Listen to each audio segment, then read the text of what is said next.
If you want to succeed in major competitive sports, especially in the National Basketball Association, you've got to learn how to deal and handle pressure, as you've got to compete against top-tier franchises and players on a nightly basis for the ultimate prize.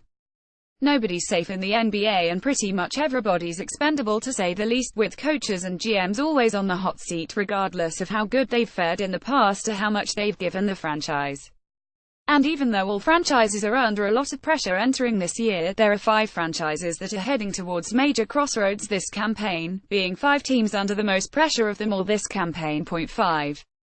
Cleveland Cavaliers. The Cleveland Cavaliers are on the verge of a major overhaul this year, as they've already lost one of the main pieces of their big three in Kyrie Irving when he demanded a trade in the offseason, and all reports point towards LeBron James also heading out the door at the end of the campaign. Cleveland is coming off 3 consecutive trips to the finals, and even if LeBron tells him that he's in fact going to leave, they just can't trade him, especially if he's set to become an unrestricted free agent. With Isaiah Thomas in the same situation, they have to try and win the title to convince both stars to stay, or at least hope the Nets get a very high first-round pick this year so they kickstart another rebuilding process with a pick. Brooklyn owns them after this incredible run. Point 4. New Orleans Pelicans.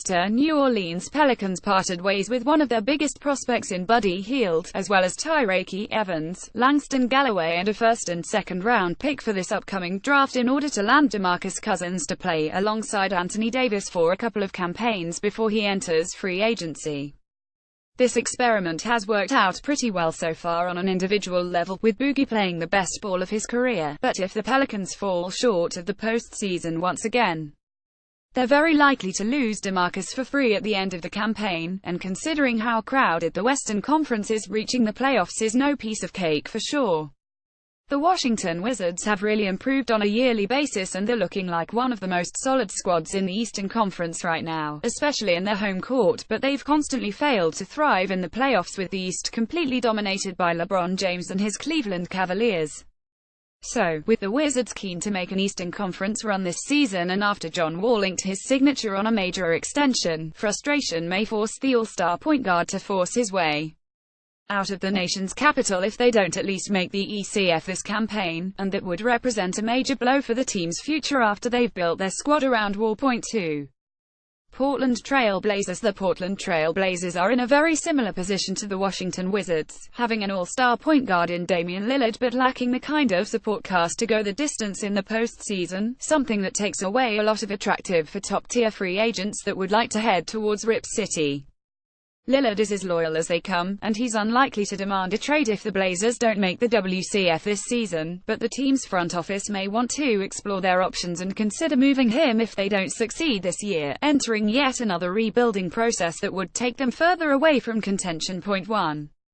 Oklahoma City Thunder. After making all that noise during the offseason, no team is under more pressure than the Oklahoma City Thunder right now, and their OK3 trio featuring Russell Westbrook, Paul George, and Carmelo Anthony, especially considering the fact they gave away a lot of young assets and role players in order to have a one-year rental in both all-star forwards.